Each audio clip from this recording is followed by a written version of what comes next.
Hi, hey, how's it going? It's been a while since I've done anything. Actually, I've never done anything like this before. This is a video blog or an audio blog or some sort of blog that's not writing.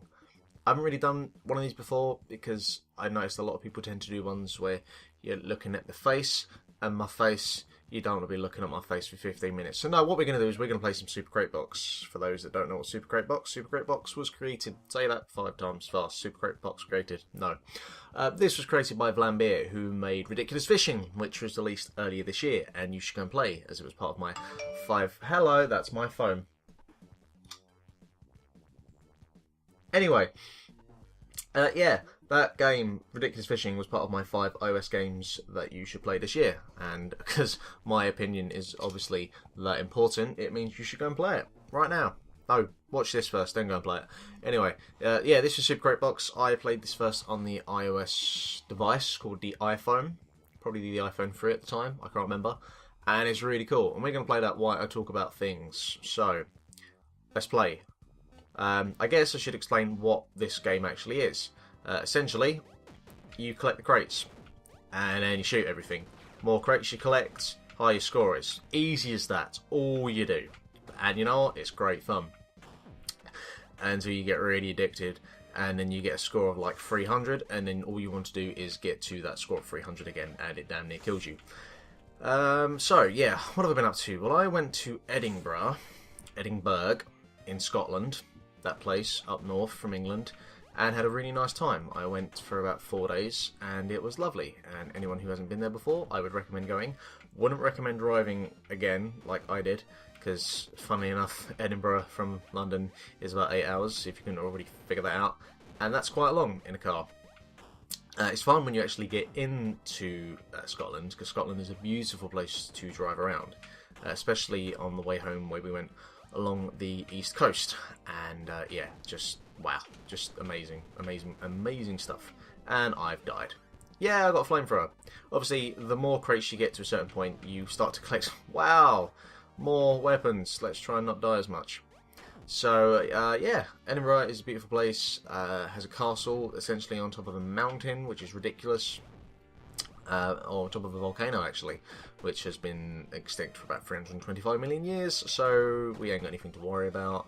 And it's quite crazy, because there's this kind of huge gap in the middle of the town, and on one side is sort of New Edinburgh, and on the other side is Old Edinburgh. And along the new side, which is Prentice Street, you've got all the high streets, and on the other side, yeah, you just got a mountain and a castle. It's just crazy, but it's just has a very romantic feel about it. And went to Edinburgh Zoo, got to meet pandas who were asleep. The bastards should have known I was coming, you know, should have been prepared for my arrival. And went to Edinburgh Castle. Obviously, that takes a while to walk around.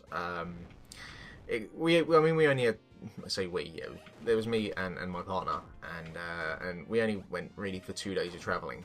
And there's a lot to Edinburgh, so 2 days I wouldn't say is enough. Anyway, that's enough waffling. Before that, on the Monday, last Monday, I went to a little event called E2 in London. And E2 was, or is, because I guess it will be probably happening every year, I couldn't see why it wouldn't, was kind of a call and response to E3, which, you know, is that little event that happened this week. Some of you might have heard about it. And there was a bunch of people, a bunch of journalists and people like Keith Stewart, who runs the games part of the Guardian website as the chief and editor, who wasn't going to E3 this year. And so they decided they would run a event of sorts in London. So that happened at the Drink Relax Play, I believe it's called, is a sort of gaming bar in London. And so essentially for 4 days, during the day, they had like a whole bunch of developers. I mean, even Sony were there. They had a cabinet or a TV with The Last of Us playing on there. That was a really stupid death. Disc gun! Oh boy. And that was really cool. So I got to actually play a little bit of The Last of Us. And yeah, that game is intense as fuck. But that was really cool. And I got to play some games because they had a bunch of indie developers there. So I got to play Mediatonic had a game called Foul Play, which is which is a little bit like Castle Crashers, except it's only 2-player, but it's a little bit different in that there's no sort of damage bars. You don't attain damage. You're actually playing to a crowd or an audience, and they cheer and applaud according to how much, what combos you are doing. That was a really silly death. I'm better at this, but I'm also rusty. And you would, back to foul play, trying to have 3 conversations at once. It's one of those things that I do. Yes, you have to make combos and please the audience, and it has a lot of similarities to Castle Crashers in that kind of quirky visual style and humour, but it does feel like its own game as well, and that was really cool. I like the look of that. That's coming to Xbox Live, I think, sort of September-ish time, if I remember. And then I got to play another game called Still Time, which is a one-man development project, whose name I apologise, I can't quite remember, but I will put that in the description. And also, I'm trying to think why I'm getting bombarded here. And that was a little bit, and I didn't want to say it to him, but he did say, yeah, it's a little bit like Braid. And I went, well, yeah, it uses a time mechanic.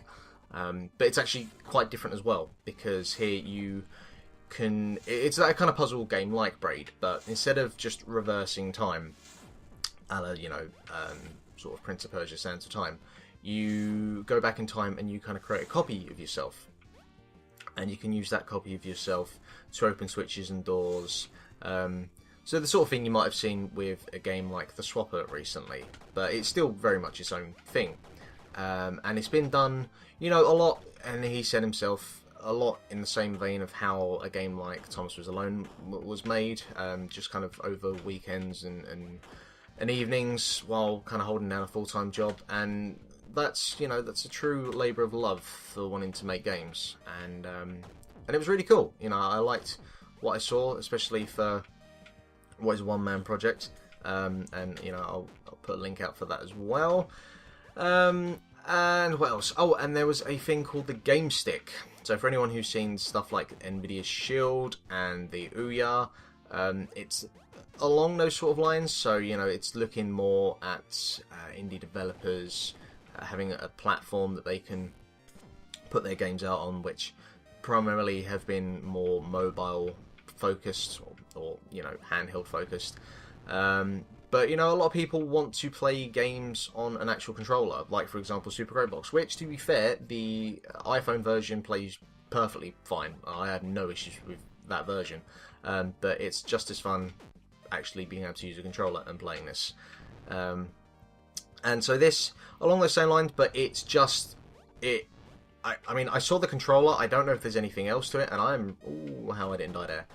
But it plugs into the HDMI port in your television, and the screen, the UI looks very kind of clean, elegant.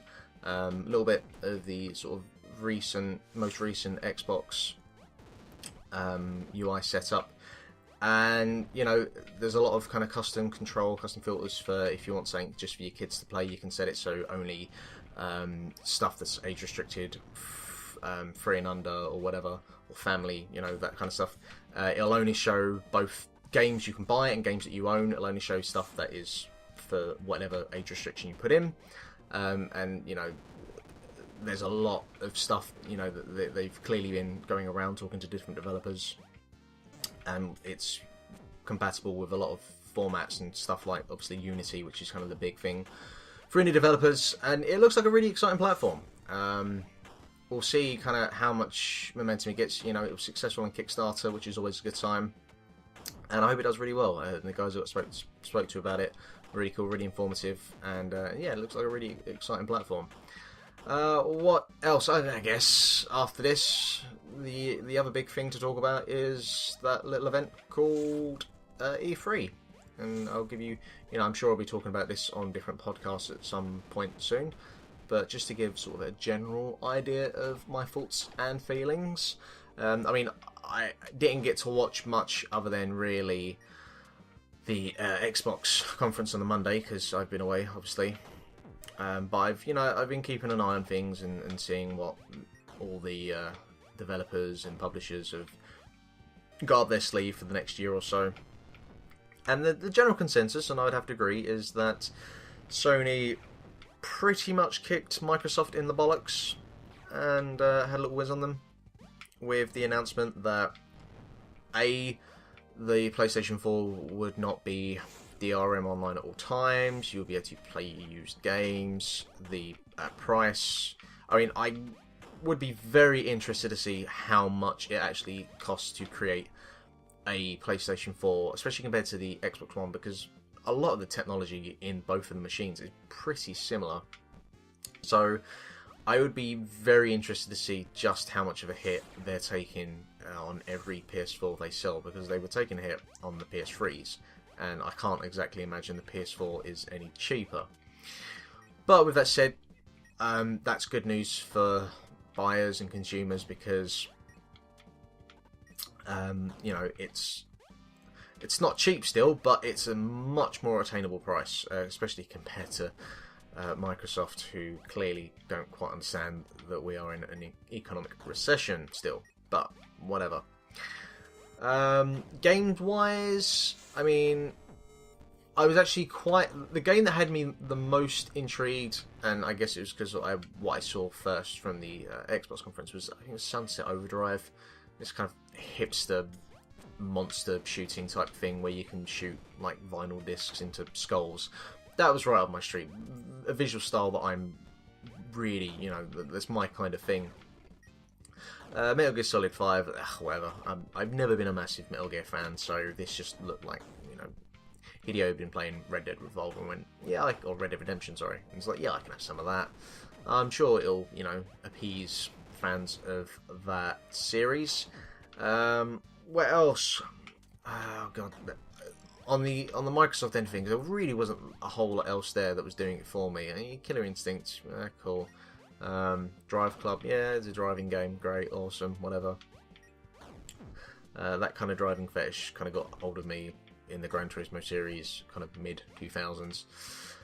Nintendo, you know, actually, they showcased a lot of stuff that I was expecting. The one thing me and Ben were saying on the last Analog Stick podcast was talking about, you know, what would they announce next for Mario? And he was like, well, they can't really go any further in the galaxy unless they, you know, make it into a fully fledged kind of open world game. But instead, what it looks like is, and you know, I probably should have thought of this, but hey-ho, is a Mario 3D world. And I like Mario 3D. Some of the platform elements for me, I feel that you focus a lot in trying to land by looking at where your shadow's going to land, and not just this kind of free-flowing, jumping feel and motion that you would typically get from a Mario game. And especially if this is going to be 4 players as well, I can see that being a bit hectic, and I don't know. I mean, it looks pretty cool out of the gate, and I'm glad that at least they're doing something different that isn't just fucking another new Super Mario Brothers. Because I'm kind of done with that now. I mean, the first one was easily probably my most played game on my original DS. But, you know, innovate. Try some new things. The new Zelda game, was it Link to Different Worlds? I can't remember what the bloody hell the thing was called.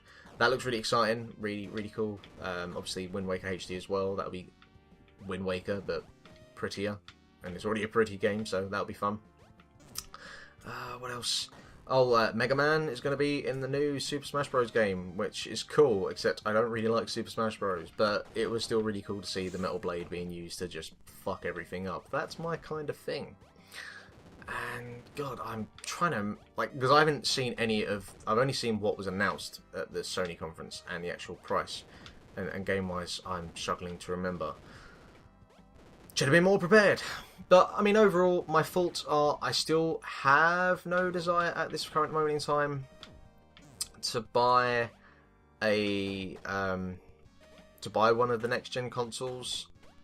Even with, like, the Wii U down to about 150 quid I've seen in places. I don't know, I'm not completely sold. Like, with the Zelda game on the 3DS coming up, I mean, I've got my 3DS, so I can get my Zelda fix there. Mario 3D World, I imagine, will be a lot like Mario 3D, so I'm not going to buy a Wii for that. Just the whole policies and principles that Microsoft have put in place for the Xbox One means I'm never going to buy one of them. And, you know, there's a lot... If I'm going to buy one, it probably will be a PlayStation 4, but I still need to see a few games that really sell me on it. And also just, you know, I'd probably like to see, just give it a couple of months to see how they hold up, if Microsoft put any changes to their policies, which by the sounds of it they're not going to. And just also get a really kind of good idea of what games are going to be coming out for the systems, because still 349 quid or so is still a lot of money in this day and age. And I've got enough games and platforms and systems to keep me occupied. And part of me has been thinking that my next games console would just be I'll build myself a gaming PC, as I've been playing a lot more of my PC, mainly for the principle of doing this, you know. So we'll see going forward how that goes. And I've died. Well, I think we'll leave that there. So Super Crate Box is free to play on Steam at the moment. Go and give it a crack. It's good fun. I've been playing with my Xbox 360 controller, so it will allow you to play with that.